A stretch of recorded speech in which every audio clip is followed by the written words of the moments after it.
Alright, picture this. It's dark, spooky, there's chains rattling in the backgrounds, and somewhere out of the dark, a polite yet horrifying voice asks if you'd like to explore the limits of pleasure and pain. That's a Cenobite invitation, and trust us, RSVP-ing is never a good idea. These aren't your run-of-the-mill movie monsters that hide under beds. These are demonic beings summoned from another dimension who treat human souls like a craft project. Born from Clive Barker's imagination in Hellraiser, each brings their own personality to the mix, and today we're diving into the dozen most dangerous of them. So buckle up, we're opening that Hellraiser box because this is the 12 most dangerous Cenobites from the world of Hellraiser. Before we get into our explanation, we have a very small request. If you like our content, please support us by subscribing to the channel. It's a small click for you, but for us, it means a lot. Thanks. Let's begin. Oh, no tears, please. It's a waste of good suffering. Pinhead, the Hell Priest. Elliot Spencer was once a decorated British captain hardened by the brutal mud and horror of World War I. That war shattered his faith in humanity so completely that when he later stumbled upon the mysterious lament configuration tucked away in India, its promise of forbidden experience felt more like home than any battlefield ever did. Solving that puzzle box ripped him out of his human skin and into the embodiment of order and agony, Pinhead, the Hell Priest. Appearing for the first time on film in 1987's Hellraiser, he emerges with a terrifying calm. His skull is wrapped in a grid of nails so precise it's like a terrifying blueprint come to life, and his skin is leather-tight, chained into being. His iconic look blends punk DIY aesthetics, religious scarification, and yes, the curious edge of 1980s body mod culture. Pinhead summons hooks and chains like an orchestra conductor, bringing a symphony of suffering, each strand bending flesh with intent. He can teleport, craft illusions, and disturb reality with just a flick of his will. His voice is composed as though scolding you for picking the wrong boutique. You hear reason in it until you notice the flesh tearing. He follows a cryptic protocol. Only those who willingly or arrogantly solve the box are fair game. Kirsty Cotton's cunning speech spared her life more than once, so there's something respectful in the horrible efficiency of how he doles out darkness. So when you see Pinhead stepping out of the shadows, just know that you're witnessing a being who turned human despair into divine tyranny. And yes, he's the Cenobite you absolutely never want answering your doorbell. Chatterer. Imagine coming face to face with a monster that can't talk but only click its teeth while its mouth is stretched wide open by metal hooks. That's Chatterer, and he debuted in 1987 in Hellraiser, a living testament to the notion that silence can cut deeper than any scream. He serves as Pinhead's right hand, and trust us when we say you've never seen a more relentless enforcer. He leaps before his master even says a word. But beneath all that leather hides a horrifying backstory. Once, Chatterer was, well, probably called Jim, a teenage boy who framed his mother for his father's demise and then went to an orphanage. Being that young and that full of hatred for his own parents, it's a sad story, but it only gets worse from there. At the orphanage, he and the other adolescents are taught that they're useless to society. Soon, he developed a homosexual relationship with Seth, another of his roommates, and later went on to follow the path of prostitution. Fate brought him to the Lament Configuration puzzle box, where the god of pain turned his desire to be ugly quite literal. The jealous god of pain and desire forcefully disfigures him. Now, his eyelids are welded shut by ritual burns. 8 hooks rip through his cheeks, peeling his lips wide open to reveal chattering teeth, which is the only sound he makes. On screen, he's a predator in its purest form. No words, just brutal strength and single-minded intent. He first appears during Frank's downfall and later slams his fingers down Kirsty's throat to shut her up, still chattering the whole time. In Hellbound, Hellraiser 2, the design softens slightly. His face gains eyes so the actor could actually see. And this wasn't just a one-off gig. Chatterer kept stalking the series, turning up in reboots, twisted variants like the Legless Torso, the dog-like Chatterer Beast, and even a female Chatterer hybrid. Through all these forms, he's always the same, the merciless embodiment of silent suffering. The Surgeon Cenobite. Once called Deacon Vranian, this guy was top of his class at the hospital, the surgeon with the steady hands and the bright mind. But fate had other plans for him. One routine operation went catastrophically wrong, and his wife died under his own knife. That one incident alone was enough for him to lose everything: his fame, his family, and most importantly, his sanity. The guilt shattered his mind. When he stumbled across the lament configuration, the whisper it offered was oblivion. He opened it, and the Hell Priest handed him a scalpel drenched in damnation. For a man that just wanted to silence the noises in his head, this was his ideal cop-out. That's how the surgeon Cenobite was born. You catch your first glimpse of him in Hellraiser Hellseeker, haunting Trevor's nightmare. Picture a surgeon in full regalia, but every tool you'd expect is grinning at you with purpose. His eyes are sewn shut, doubling down on the medical theme. Watching him feels like a double threat, clinical detachment and menace tangled together. He really dissects his victims. When Kirsty strikes that deal for 5 souls, it's the surgeon, alongside Bound, sent to retrieve the first victim. Their method is smothering with saran wrap. Despite that, he's oddly sympathetic. Fans whisper in forums that he's one of the coolest designs, and it's a shame how fleeting his screen time is. So, when the surgeon steps in, you're fighting neither a monster nor a doctor. You're facing a warped hybrid of a grief-racked genius turned torturer. Trust us, you don't want him inviting you in for a checkup.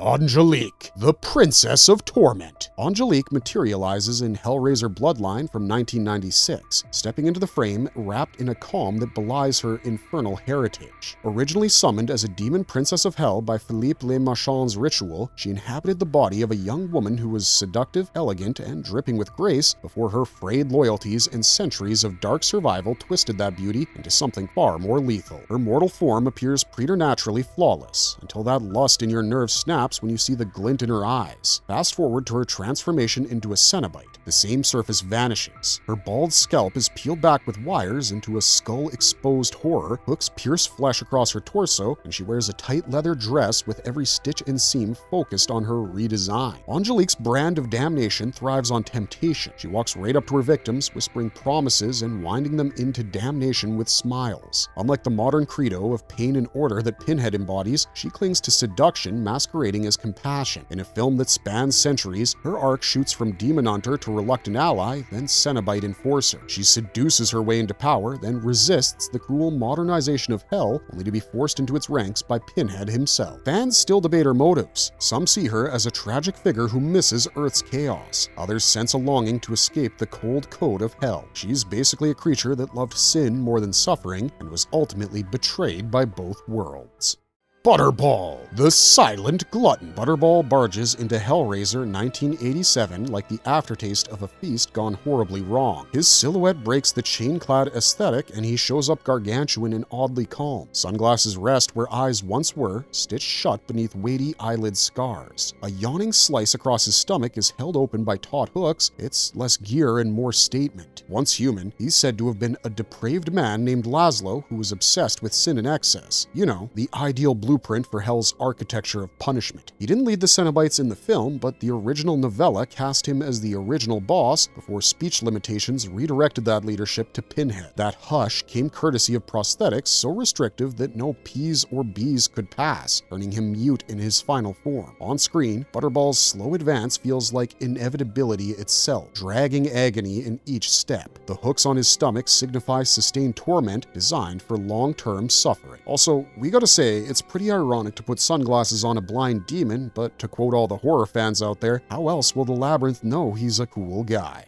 The Siamese twin Cenobite, united in torment. Picture 2 twin brothers, Mark and Michael Bradley, who are quite inseparable in life, working together as security guards at the Lament Configuration exhibit for John Merchant. One night, they stumble into a private Cenobite meeting between Pinhead and Anjelique, but instead of slaying them, Pinhead's gaze latches onto their fear of separation. So he offers them eternal fusion and has their faces brutalized and spliced into each other. Now fused, their mouths dragged apart by hooks in opposite directions, their appearance casts a drama-masked duality. No inner arms remain since they're crushed into a twisted body wrapped in leather diamond-cut outfits. They debut in Hellraiser Bloodline from 1996 aboard Dr. Paul Merchant's space station. When the Lament configuration is solved there, they join Pinhead and Anjelique in terrorizing whoever tries to stop them. Picture them silently gliding through corridors, then suddenly splitting apart with a ballet to squeeze their prey between them. There's something nightmarishly efficient about their crushing teamwork, and yeah, it's a bit intimate. Fans believe believe their design is rooted in those Greek theater masks, drama, and comedy. There's a certain happy versus sad quality to them, and that's spot on when you see tragedy and violence meshed into flesh. Somehow, it's more terrifying than any shouting demon could be. When the space station itself converts into the Elysium configuration, they perish, entwined with Pinhead and Anjelique. Crazy how the trio was just blown apart in a cosmic lash, sealing Hell's Reach for now. Their fusion ended, but their nightmare lives on in memory. The Gasp. Whispered torment and steel. The Gasp slithers into the Hellraiser 2022 reboot like a lullaby. She debuts as Pinhead's second-in-command, an echo of earlier Cenobite queens. Like, think about Deep Throat meeting Anjelique, but remastered. She's pale as a bone, her scalp tissue stretches down to frame her shoulders, and her throat is carved into a silhouette. Her skin and those hooks are nods to prior female Cenobites. Portrayed by Selena Lowe, the Gasp doesn't raise her voice, and yet she inhales the scare and exhales terror. Director David of the reboot coached her. Speak as if whispering a threat because her calm delivery hides her sadistic glee. Her powers are sleight of hell. She summons barbed steel wires that slither like living tendrils to wrap victims in agony. If you ask us, it's competing with Pinhead's chains, but whisperfied and insidious. Her daily job is to trap human beings so she can drag them to the labyrinth for eternal suffering. Immortal, teleporting, pain immune, and a master of environmental traps and psychological dread, the Gasp is more than muscle. Narratively, she's the architect of terror in the labyrinth for those foolish enough to open the Lament configuration. When Riley opens the box's blade, the Gasp glides in to threaten. So, when hope dims and a soft voice whispers, "Your suffering has barely begun," you better run, because the Gasp will make you wish for silence, but never ever find it. The Female Cenobite / Deep Throat. Hellraiser, 1987. When audiences first met the female Cenobite, she was the quiet, razor-edged shadow moving just behind Pinhead's commanding presence. She's known as both the female Cenobite and, more morbidly, Deep Throat, no relation to the Watergate informant unless he also had a torn windpipe. She emerged from the darkness of the Lament configuration's promise. Her most striking feature and the reason for her alternate name is the vertical wound slashed deep into her throat. It's held open by metal wires like some weird medical demonstration, and we just hate how symmetrical it is. Her head is shaved to reveal pale skin and stretched tight over bone, with delicate piercings lacing her scalp and ears. In Hellraiser, she works alongside Pinhead, Chatterer, and Butterball to collect Frank Cotton after his resurrection. While Pinhead delivers grand speeches about pleasure and pain, she's the one who closes in. She's already mapping where each hook will sink. Her mastery over hooks and chains is precise. She doesn't fling them wildly. Every strike feels like an artist placing a brushstroke, except the canvas is screaming flesh. She's deliberate, like the surgeon of suffering in the Cenobite lineup. Where Chatterer is animalistic and Butterball is brutish, she's almost refined. She embodies that Hellraiser paradox, horror that's as elegant as it is grotesque.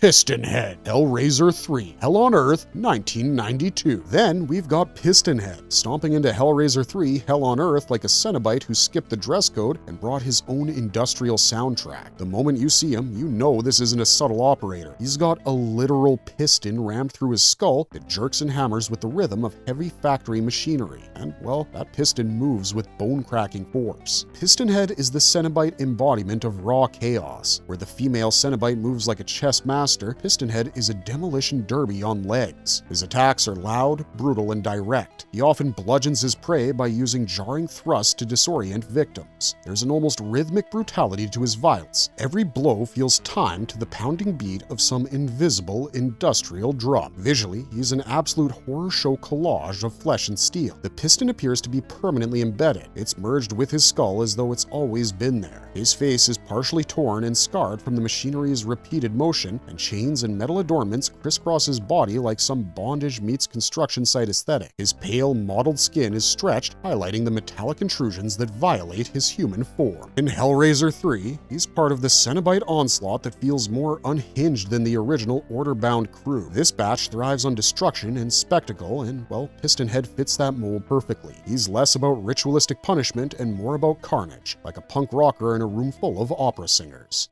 The Doctor. Dr. Philip Chenard starts off in Hellbound, Hellraiser 2, 1988, as your quintessential clinical psychiatrist. He was the head of the Chenard Institute. Think of him as your typical clipboard-in-hand doctor who's haunted with curiosity about hell itself. He's fascinated by the lament configuration, simply because it's unexplored territory waiting for study. Using broken patients as test subjects for the puzzle box, he resurrects Julia Cotton. Once he steps through the labyrinth's gates, Leviathan knits him into hell's structure. Chenard explodes into a masterpiece of sorts with jet black eyes, bald and blue skin, a surgically exposed brain fused with cables and organic tubing, and tentacles erupting from his palms that twist into spines, eyes, pins, whatever tools hell whispers into form. Once transformed, Dr. Chenard doesn't just play in hell, he rearranges the furniture. He slashes through fellow Cenobites and dismembers them into Pinhead's cold, hard shell. When Pinhead's reminded of human memory, Chenard cuts the chain. It's quite brutal. As an added bonus, he can expel smaller tentacles from his palms, which have small items like blades, flowers, and even a human finger that comes out of the center of the tentacle.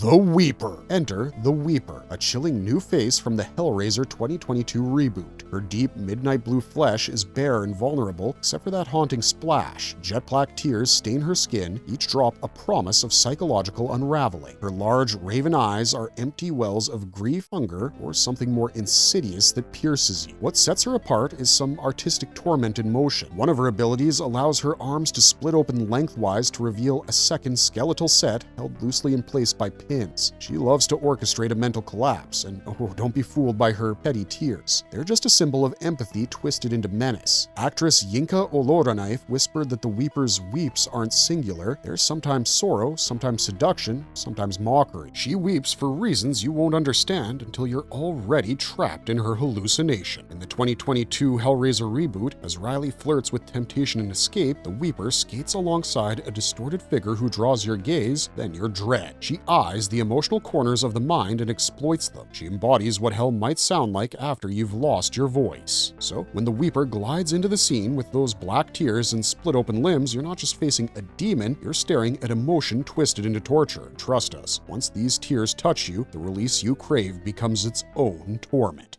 The Wire Twins, Aparius and Atkins. Aparius and Atkins, the Wire Twins, practically sliced their way in during Hellraiser Inferno in the year 2000, making an entrance that's less, "Hi, nice to meet you," and more, "Here's your skin folded neatly on the floor." They're the sort of Cenobites that don't waste time with monologues. Their language is simply pain, and they speak it fluently. Their debut is unforgettable. They move like synchronized sharks in a blood-red ocean, flanking Detective Joseph Thorne. It's just the whisper of wire cutting through air moments before it meets flesh. They appear suddenly, often in narrow corridors or enclosed spaces, forcing their prey into claustrophobic panic before going for a kill. Their faces are elongated, skin pulled tight and threaded with thin metallic wires that seem almost alive, glinting in dim light. Their bodies are lean but mechanical in feel, with exposed tissue and strategic metal fixtures that look like the end result of a collaboration between a sadistic surgeon and a mad clockmaker. Their weapons are as much a part of them as their bones, razor thin. In close quarters, they're nearly impossible to outmaneuver. One distracts, the other strikes, and before the victim realizes it, they're already neatly packaged in ribbons of flesh. Their coordination borders on supernatural, like two halves of the same cruel mind.